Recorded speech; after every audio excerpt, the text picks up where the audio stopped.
All right, welcome to MMA on the Rocks. My name is Bill Welker, and you are listening to episode number 88. Today is Sunday, April 15th, the day before my parents' anniversary. So happy anniversary, Mom and Dad, if you're listening. I am joined by my co-host with a fresh new haircut all the way from unpredictable weather, New Jersey, Jeff, the Animal Wilson. Jeff, how you doing on this? For me, it's a rainy Sunday afternoon. What's it like for you up there? Bill, it is a cold Sunday afternoon. Friday and Saturday, we had a couple of really nice days, and then today went down to about 40, and it's super windy out. So I am getting work done. How about you, Bill? Nice. You told me it was a monsoon out there. How Yeah, bad is it right now? yeah, it's not looking good. Power went out earlier. I feel like it could go out again, but fuck it, we're gonna do this thing live anyway. That's what we do. And since I'm stuck inside because it's raining anyway, I might as well have a drink. So I got this. I got this little can. I'm holding it up for people watching on YouTube. It's Slow and Low Rock and Rye by Hochstadter's, and it's like a little mixed drink in a tiny can, and it's rye whiskey with raw honey, navel oranges, rock candy, and bitters. And I'm gonna crack this on the air here, if it'll open. And oh, it's like a pull top. You can hear that? Sounds very satisfying. See, like the little hole in the top there. Let's give this a shot. All right, that's disgusting. Thoughts. What we got? That's terrible. Oh, it's like, I don't know. It's like a sweet cough syrup. it's like they just put sugar and Robitussin. I hate to talk negatively about things because I only like to talk about things on the show that I actually like or that are sponsors. But and even if they're sponsors, I only will still have them on the show if I like them. But yeah, kind of a cough syrupy thing. The aftertaste isn't bad because you get like the honey on the back end, but up front, let me give it a second try.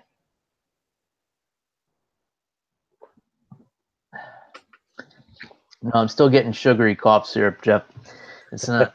It's not a pleasant experience. I'm sure it's. Well, at least it's consistent. Yeah, I'm sure it's not as bad as the fruit nippers. Oh God! That you had a couple of weeks ago. Oh my God! Those were the dog days. All right, well, I'm gonna finish this thing off anyway because I don't waste alcohol, Jeff. That doesn't happen in my house. And then I'm gonna grab a beer from my mini fridge here, which luckily I have stocked for such emergencies. So, man, I hate to just slam them like this, so I'll probably pick up a bottle of the rye and try it out. I do enjoy a nice spicy rye whiskey. So we'll give him a second chance, Jeff. We're all about second chances here. So UFC on Fox 29, Poirier versus Gaethje from Glendale, Arizona last night. And this was a really great card. The fights were awesome, all really entertaining. But I don't know, for me, it's like everything kind of has the volume turned down after last week because everything was so crazy. And I think I'm just on like an MMA adrenaline dump a little bit. So I don't know. I couldn't get excited for this card, which is crazy because Poirier and Gaethje is one of those fights like I could watch these guys fight every week probably. If you wanted to say, we're booking this fight for the next 6 pay-per-views, I'd be like, great. But I think maybe once we start talking about it a little bit, it'll kind of jog my memory about how good this card was and I can be excited about it in the aftermath. And we also have a great card coming up next week that I'm really excited for. So lots to talk about here, Jeff. Let's start at the top with the main event. And these are two top fighters in this lightweight division that is completely stacked right now. Nobody knows what's going to happen because of Conor McGregor, throwing dollies and Tony Ferguson not having an interim championship anymore, and Dana White saying that Ferguson's never going to fight Khabib again because he's never going to book the fight again. It never happened again, so it never happened in the first place. It can't happen again. So a lot of mixed things going on in this division. The winner of this fight could have easily have gotten a title shot. Poirier called out Khabib at the end of it. The winner of Kevin Lee and Edson Barbosa maybe could get a title shot. Well, I would imagine it wouldn't be Barbosa since Khabib smashed him not so long ago. But what were your thoughts on this main event, Jeff? Let's start there. Bill, I loved it. I loved what I saw from both of these guys. Justin Gaethje, I thought he was smart going for Dustin Poirier's lead leg, really coming down on that leg and punishing it. Dustin Poirier's movement was seriously affected, especially in the later rounds. But I thought Dustin Poirier was smart too, especially in his picking his shots. Every time that Justin Gaethje would cover up, he does this, boxing cover up. But Poirier was smart, and he would parry Gaethje's hands out of the way. He would go for uppercuts right in between the guard. So I thought Poirier deserved the win, and I think I personally have been a little critical of Dustin Poirier. He's never been one of my favorite fighters, but man, over his last couple of fights, over his last 5 fights in particular, I think he's won me over a little bit, man. And I think yesterday's performance was basically the cherry on top for Dustin Poirier. He looked great. He was hitting Gaethje with some really tough shots and making Gaethje pay for that style of fighting that he has. Yeah, for sure. And I think it was a matter of time before that happened because, Gaethje, we've talked about him at length on this show. He's a really exciting fighter, and he's had some epic fights in other promotions, and he's obviously done really well in the UFC. I mean, he's had 3 fights in the UFC, and they've all been main events, I think, or co-main events. Yeah, I So believe. obviously, Sorry, go ahead, Bill. yeah, the Michael Johnson fight was a main event. I think when he fought Alvarez, it was a co-main, and now against Poirier. So yeah, Poirier is a fighter who has matured a lot because his biggest issue in the past was getting emotional inside the octagon and brawling with guys, which serves him well sometimes. The fight with Bobby Green comes to mind. The fight with Yancy Medeiros.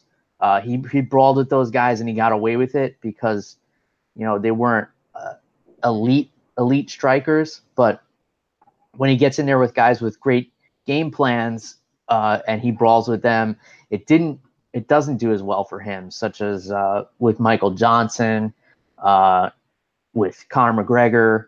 And even the Cub Swanson fight a little bit. I think he had pretty good composure in that fight, but he was even brawling a little too much there. So yeah, this was a big test for Poirier because if he kept his composure, skill for skill, I think he's a better fighter than Gaethje. But Gaethje's one of those guys who lures people into a brawl, takes a ton of punishment, and then he swings for the fences. And he has the mentality that sometimes he'll knock you out, and he's willing to get knocked out himself, which makes for a really exciting fighter. It makes me really concerned for his health in the long term because he absorbs a lot of damage even when he wins fights. But fuck, is it exciting to watch this guy fight. I agree. I thought Gaethje had a great game plan as well. He was really chopping Poirier's legs down to the point where he was having a hard time standing. You got to credit Poirier's toughness because he couldn't even put like weight on his legs when he was on the stool. He had to spread his legs out and have him ice in between rounds. What a tough son of a bitch, man. And then there was the matter of the eye pokes. So two eye pokes to Poirier from Gaethje to the point where Herb Dean deducted a point. Do you think this had any effect on the outcome at all, Jeff? No, just because it was a finish, but I thought that Herb Dean did the right thing. I think that the first warning was pretty serious, and Gaethje, he just kept coming out with his fingers out, man. Like at one point, it looked like kind of a jab with an open palm, and I think that the point taken away was definitely deserved. And then at one point, Dustin Poirier poked Justin Gaethje in the eye, and it looked like it was a little.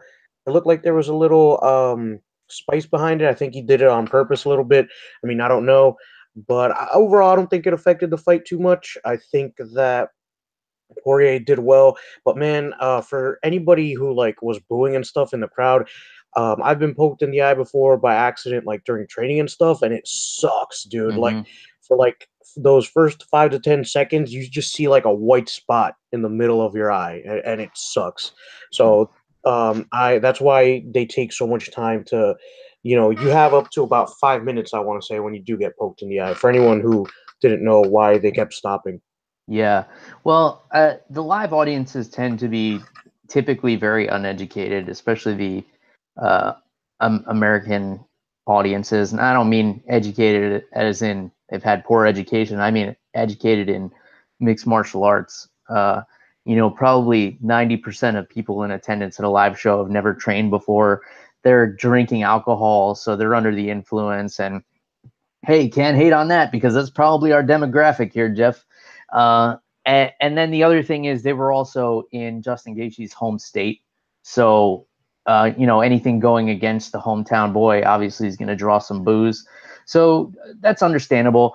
Overall, I thought this was a fantastic fight. It was so back and forth. I had Gaethje winning on the scorecards. I thought Poirier probably won the first round. But it was close. I mean, it depends what you thought did more damage, the leg kicks or the shots that Poirier was using to pick Gaethje apart. Either way, this was an awesome fight. And it's scary watching Gaethje get knocked out, Jeff, because he's still fighting while he's unconscious. Uh, which shows two things. It shows like what a real warrior spirit he has. Like this guy really wants to go out on his shield, but it also shows like he's willing to sacrifice his own health in there. And I don't know, as much as I enjoy watching him fight, I don't know that I can necessarily condone that. I'm a fan of this sport, and obviously I like it because it's violent, but I want to see these guys have futures after they retire. What are your thoughts on this, Jeff? Yeah, dude, you bring up an interesting point about the future thing because MMA hasn't been around enough, well, long enough to where we can say, this could lead to this much brain damage and fighters in their old age start to see these symptoms because, this is the UFC's 25th year. So it's crazy. I start to think about boxing and some of the damage that boxers have had at the end of their careers and later on in life. So you bring up an interesting point there. I'm curious to see how Gaethje does, in his later years. I hope he's okay, but I think you're right, dude. It's a little scary when because he was wobbling around. You could tell that he was out on his feet. His feet, like, he tried to get him back under him, and just nothing was happening. He was on rubber legs. Any expression that you can use to say that somebody's knocked out, we saw in Gaethje yesterday. He, I think he's a danger to himself sometimes, and I'm glad Herb Dean stopped it when he did, because that's what the ref's there for. If not, I think Dustin Poirier said it best at the end. He said Gaethje would have been willing to die in there. Mm-hmm. Um, I think he'd be willing to take it to that extreme, actually. Yeah, for sure. Which shows his dedication and really shows how much heart he has. But again, you got to be concerned for the guy's health as well. So I'm hoping to see him take a good amount of time off after this, at least 8 or 9 months, hopefully. As much as I love watching him fight, I'd really like to see him rest and recover from this because he obviously was concussed at the end of this thing. Poirier is probably going to need some time off to recover from this one as well, because he took some big shots. When he did engage in that brawling style, he was getting the worst of it, I felt like. He did the best when he was staying on the outside, avoiding the leg kicks, and picking Gaethje apart, because he was doing big damage from range, which is what he needed to do to win the fight, and that is how he ultimately won the fight. So at the end, Dustin Poirier calls out Khabib. He says he deserves it. I can't disagree with him, but at the same time, I don't see it happening. I think Khabib is a really tough matchup for Poirier. He's totally well-rounded. He's awesome on the ground, but man, Khabib is a nightmare for anybody. And I think there's still the matter of settling the Eddie Alvarez thing, because their last fight ended in a no contest. And I feel like we need to know who the winner is there, because I think Eddie Alvarez could make a case for the title shot as well. I think his name was in the hat to come in, to step in against Khabib on short notice, but he couldn't make weight. He's got a win over Gaethje, and he did it a little bit quicker than Poirier did, by seconds. He did it at the end of the third round. Poirier did it at the beginning of the fourth. But I feel like we need to see that fight. What are your thoughts? We need to see that fight again because of the no contest there, Jeff. We need to know who the best of these two is. Even though we got a pretty good indication the first time, I know Poirier believes that he won, but you can never count Eddie Alvarez out. That was a back and forth fight, and Eddie came back from almost getting knocked out. I would really like to see this next for these two, and then the winner of that, clearly deserves a title shot. What are your thoughts, Jeff? Yeah, it's hard to argue with your argument there, Bill. I think Dustin Poirier. I think he definitely put his hat in the ring last night, and I think that the fans would really be excited to see him and Alvarez throw down again. That first fight was exciting up until the controversial finish, and I think that the true winner of that, it deserves to fight Khabib. But honestly, I kind of would like to see Dustin fight Khabib, because Dustin's a longer fighter. I feel like he's got the long arms, so I feel like it would be down to whoever can control the range better. If Dustin Poirier can fight from a distance, I think he can beat Khabib if he stays away from those takedowns and stuff. But I'm jumping ahead of myself here. But yeah, I definitely want to see Dustin and Alvarez throw down again. Yeah, it'll be interesting to see what plays out in this division, because let's take Conor McGregor out of the picture, because we don't know what's going to happen in terms of suspension, or if he's going to be able to get a visa, or whatever other nonsense there is surrounding Conor McGregor. I don't really care until we know that there's the possibility of him signing fight. I don't really care to talk about him. Especially because this division is so stacked. I mean, we have Kevin Lee and Edson Barbosa next week. You could easily put either one of those guys in a title fight. I think less so Edson Barbosa, but Kevin Lee can sell the fuck out of a fight with anybody.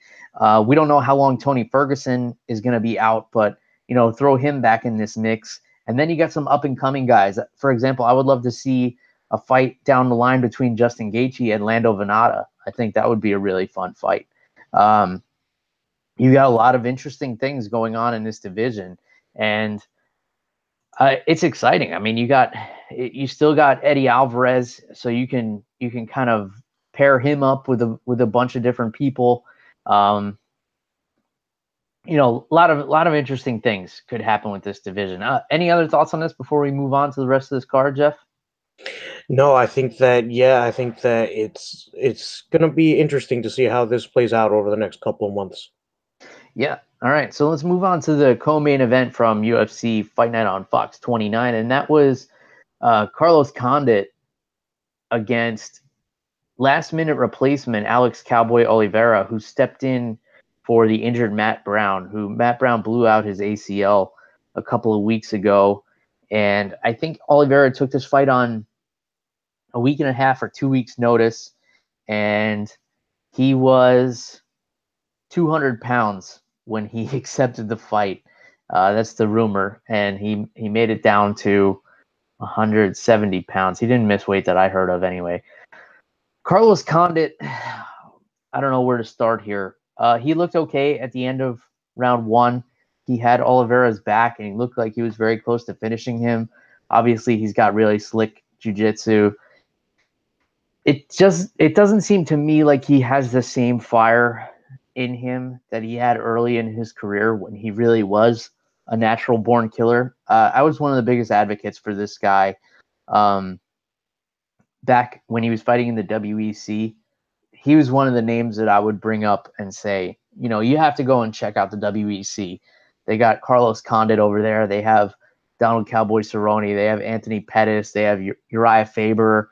The WEC was awesome. And I've been thinking about this lately, Jeff. A lot of hardcore MMA fans miss Pride, obviously. But I have really great memories of WEC. They put on some amazing fights. I mean, the Anthony Pettis jumping off the cage kick of Ben Henderson. But in any case, I was a huge advocate of Carlos Condit. He was such an exciting fighter to watch, and it's because he had such intensity and he had such a fire under him. I don't see that in him anymore, and I hate saying that. And, obviously we've been influenced by him saying he wants to retire and things like that and taking some time off. But, there's the part of you who thinks all right, maybe he just needed to take a break after the Damian Maia fight. Maybe he felt embarrassed after that, after getting choked out in under 90 seconds. But ever since he's been back, I'm just not seeing it anymore. And Oliveira looked good. He submitted Condit with a nasty guillotine. I mean, it was in deep for a long time, and they rolled over a couple of times, and he held on to it and finally got the tap. So what are your thoughts on Condit and his future, and what were your thoughts on the fight, Jeff? Man, it's tough with Condit because I've always been a fan of his. I have always felt like he's always been a contender, but in his last few fights, man, he's been hot and cold. When he's there and he shows up, he's good, he's dangerous, but he just hasn't shown up his last couple of fights, unfortunately. And, not to take anything away from Alex Oliveira, who looked amazing in there. At one point, he picked up Carlos Condit and just slammed him to the ground. You don't see a lot of guys do that to Condit. And he looked good on the stand-up, too, which Oliveira is known for. And that guillotine, dude, as soon as he locked it in when they were standing, it looked like it was tight. And Condit, I didn't see any urgency from him to get out of it. He was comfortable to stay there. And one of the big things in jiu-jitsu, in terms of concepts, is you don't want to get comfortable in an uncomfortable position, which is exactly what Condit did. Mm-hmm. And that's why he tapped. So I don't know. I don't know what you do with Condit at this point. It's a really tough call, man. He's up there in years. He's had a couple of surgeries. I don't know if it might be time to think about retirement. Yeah, so I was thinking he was up there in years too, so I pulled it up. He is 33 years old, which is amazing to think about because this guy's been around forever. I mean, wins over Nick Diaz, knocked out Dan Hardy, knocked out Rory McDonald. He's lost 7 of his last 9 fights.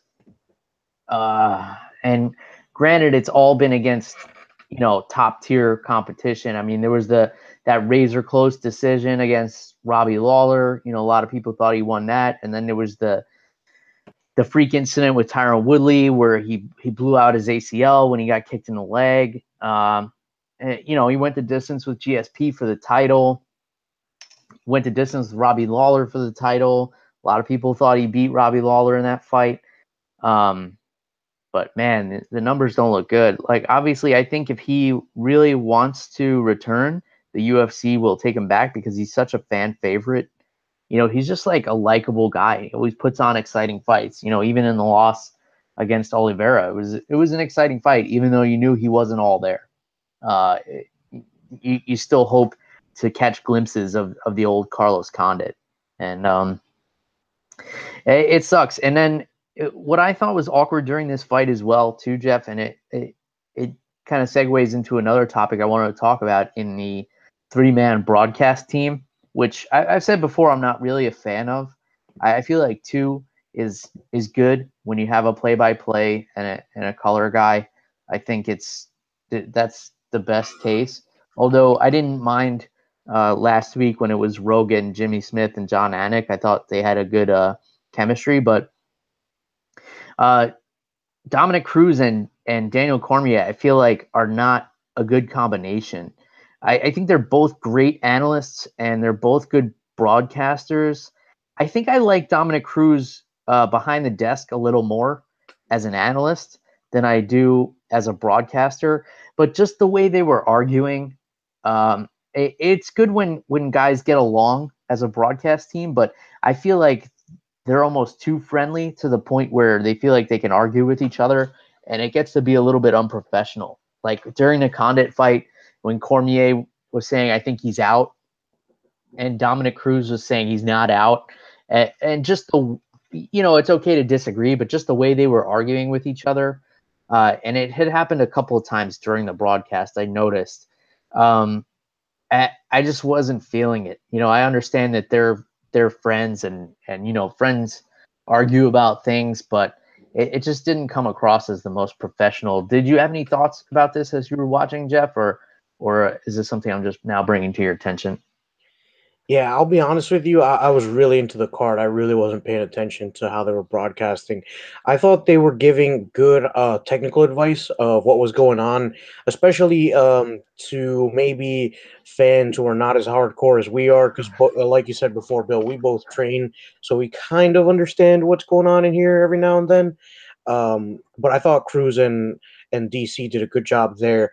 But yeah, it kind of, now that you bring it up though, I did notice one saying, he's out, and then the other was like, no, he's not out. So I guess that was a little weird and cumbersome at times. I just think that they need a little bit more time broadcasting together, because while they have been behind the desk together, they've never been on a live broadcast together. So I think they just need to iron out a few things. So I think if you give it some time, give them a couple more goes, I think they'll get it down. Yeah. And then there was another point. I think it was during the Michelle Waterson fight. I can't remember exactly when. I think Courtney Casey was going for an omoplata, and DC was saying that she was on the wrong side, and Dominic Cruz was like, no, she's not. She's going for the omoplata. We saw a finish from that earlier, and DC was like, no, Dom, he's on the wrong side. Like the way he was talking to him was just like, two buddies watching the fight, which, okay, now I'm talking myself through this. Maybe that's a good thing. Maybe we move away from, the sounding professional, and we get more towards like, maybe not so much like the Snoop Dogg broadcast, but maybe like the Joe Rogan Fight Companion that he does with Brendan Schaub, like, a more laid back, like just kind of buddies shooting the shit, drinking beers like you and I would do, watching the fights. Obviously the way you and I talk and text during these fights is not professional, which is why we do this and they do the professional broadcasting. But I wouldn't be opposed to maybe like lightening things up a little bit now that I'm talking myself through it. In any case, let's move on to the next fight. So a really hyped up fighter in Israel Adesanya. The guy talks a big game. He had a really impressive showing in his UFC debut.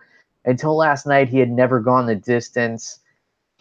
I think we definitely saw some huge holes exposed in his game last night against Marvin Vettori, who basically was spoon-fed to Israel Adesanya to knock out. And Vettori knew that, and it pissed him off. And he wanted, he fought very emotionally, but he didn't start fighting smart until the third round, where he took Israel down and held him down and exposed a big hole in his game, which is his takedown defense and his grappling, which is essentially non-existent. Herb Dean did him a huge favor by standing the fight back up towards the end of the third round, even though he was getting pummeled on the ground. And then after he stood back up, he was a little shaky. I will say in the beginning of the fight, he had excellent head movement. His striking is very slick and very smooth, very fluid, and it'll give people a lot of problems. But like I was telling you, Jeff, the top 10 of the middleweight division will eat this guy alive. I have no doubt about that. And then forget about it if you put him in there with like a Jacare or a Yoel Romero, a world-class grappler. They'll maybe get frustrated on the feet with this guy for a minute or two, and then they're putting him down, and it's going to be a long night for him. He also seems kind of small for the division for me, and I hate to shit on the kid, but there's been such a big hype train behind him, and I just don't see it. Maybe I'm missing something. What are your thoughts, Jeff? Yeah, Bill, I was impressed with Adesanya in his UFC debut. And yeah, you're not wrong. I think that Marvin Vettori could have won that fight if he had started wrestling in the first and second rounds. He definitely won the third. But Adesanya, I still think he's good.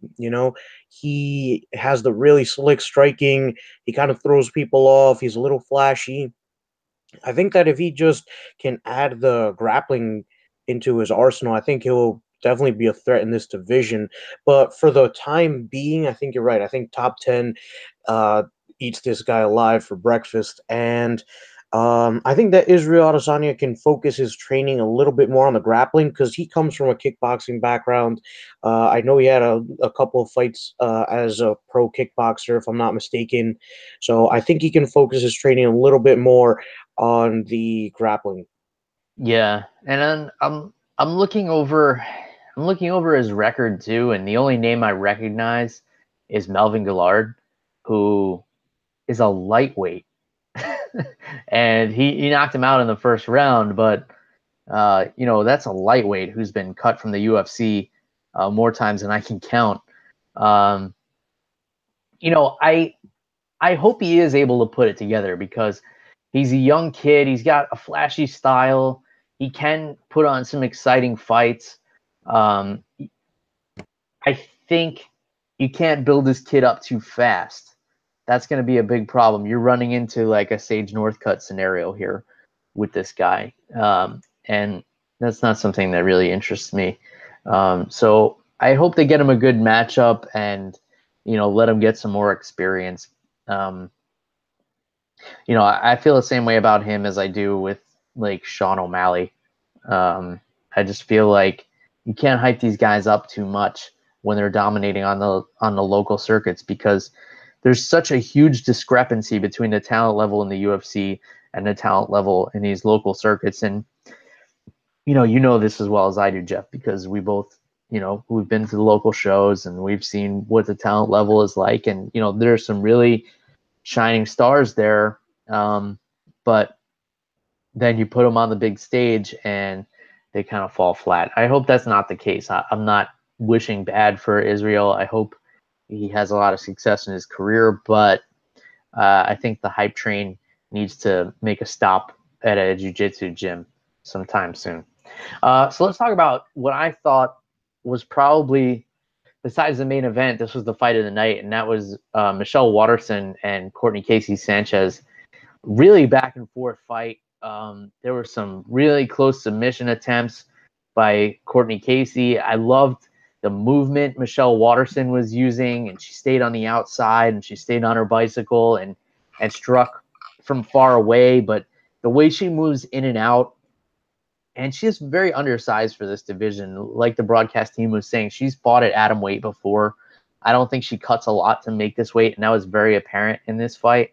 I thought Courtney Casey landed the bigger shots and she had more submission attempts, but Michelle Waterson's wrestling really impressed me, especially against a bigger fighter. And, she avoided every submission attempt and was still able to control Courtney Casey on the ground. She didn't allow her to use those submission attempts to get back to her feet. So I thought it was the right decision. What were your thoughts on this one, Jeff? Yeah, Bill, I gotta disagree with you on this one. I thought Courtney Casey looked really good on the feet, especially in the beginning of the first, in the beginning of the second round and most of the first round. She looked good on the feet, and then Waterson kind of was able to get into the fight a little bit more. But I just thought Courtney Casey deserved the win just because she was more active on the ground.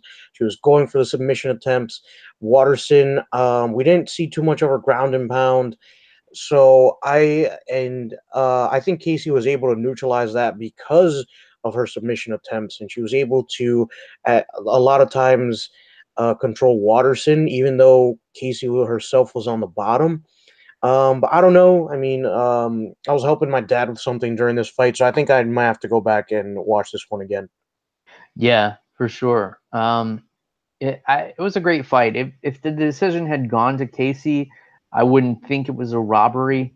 When Waterson was announced the winner, I thought it was the right call at the time. I could be convinced otherwise. It was really close, which is why I thought it was such a great fight. So yeah, maybe I'll have to go back and watch that one again.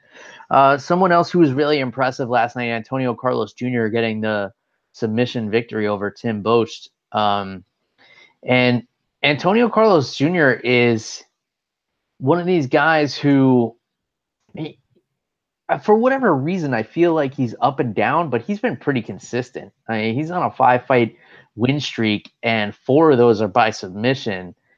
He's been, quietly working his way up this middleweight division. Maybe give him Israel Adesanya next and see what happens. This is a guy who has top shelf Brazilian Jiu-Jitsu, some of the best in the UFC, and he's probably not talked about enough. And submitting Tim Boetsch is no easy task.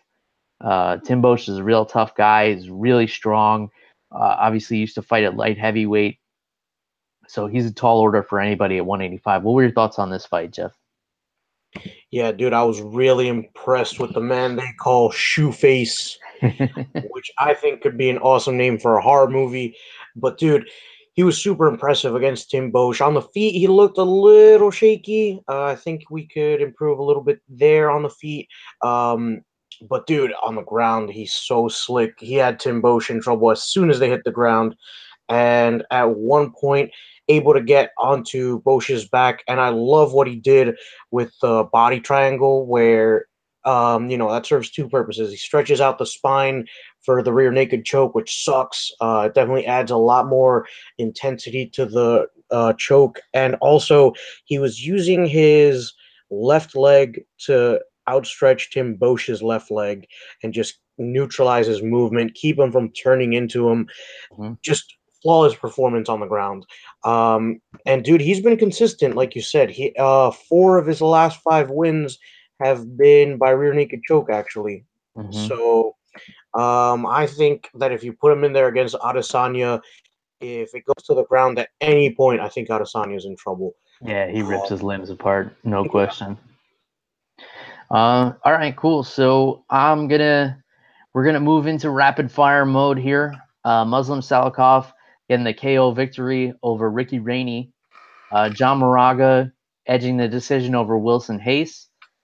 And Brad Tavares with the 3rd round TKO of Krzysztof Jotko. So out of those 3 fights, Jeff, which one impressed you the most? I actually really enjoyed all 3 of these fights. I was able to catch all of them. They were all good, but if I could only pick one, I would go for John Moraga versus Wilson Hayes, just because 2 reasons. One, it was super competitive, constant back and forth. I think a lot of people could argue that Wilson Hayes won that fight. I thought the decision went the right way. And also, this was probably one of the best fights at flyweight that I've seen in a really long time. The flyweight division, because Demetrius Johnson has been so dominant, it can get a little stale at times. But this fight was really good. I think the flyweights did a good job in this one. Yeah, for sure. I was watching this one on my phone. I was out to dinner at a local pizza spot, and I had this playing on my phone. So every time I looked down, Wilson Hayes was on top. So I had texted you, and I was like, Wilson Hayes got robbed. And then you kind of changed my mind. I rewatched it after the main event, but I was really tired, and I just couldn't focus on it. So I'll take your word for it. that Moraga got the victory here. I don't know, Jeff. I think I was just checked out because it's flyweights, and I just, I just don't give a fuck. It's so hard. It's so hard to care about this division. That's like, nothing's happening in it, and I just can't get interested in anything that has to do with this division. I'm more excited about the women's flyweight division, and Valentina Shevchenko winning the championship there, which I think is inevitable. All right, so any other thoughts on this card? Yushin Okami, quietly getting a victory over Diego Lima, so he's still around. Luke Sanders, who was a really big prospect for a long time, getting the decision over Patrick Williams. So that's cool. And Gilbert Burns, knockout victory in the first minute over Dan Murray. Any other thoughts on this card overall, Jeff? I kind of want to look at the heavyweight fight. I didn't watch it, but I do want to see it because I actually ended in omoplata. You don't see those a lot in the UFC. That's interesting. Yeah, and Arjan Singh Bhullar, the fighter who lost that fight, actually was the first UFC fighter to make the walk to the octagon wearing a turban. So that's pretty cool. It's great that they didn't make him put a Reebok logo on it or anything, because that'd be fucked up. So it's good that I know he didn't get sponsorship money from it or anything, but it's good that the UFC is a little lenient on that. I make the Reebok joke, but it's good that they let him, represent his religion proudly in the cage. Unfortunately, he got submitted, but still a pretty cool thing that he was the first fighter to do that. So it's worth mentioning.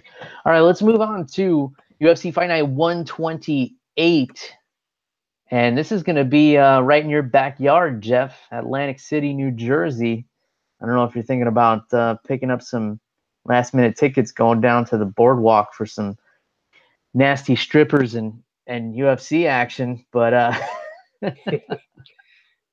for those who don't know, Atlantic City has some of the most disgusting strip clubs in the country.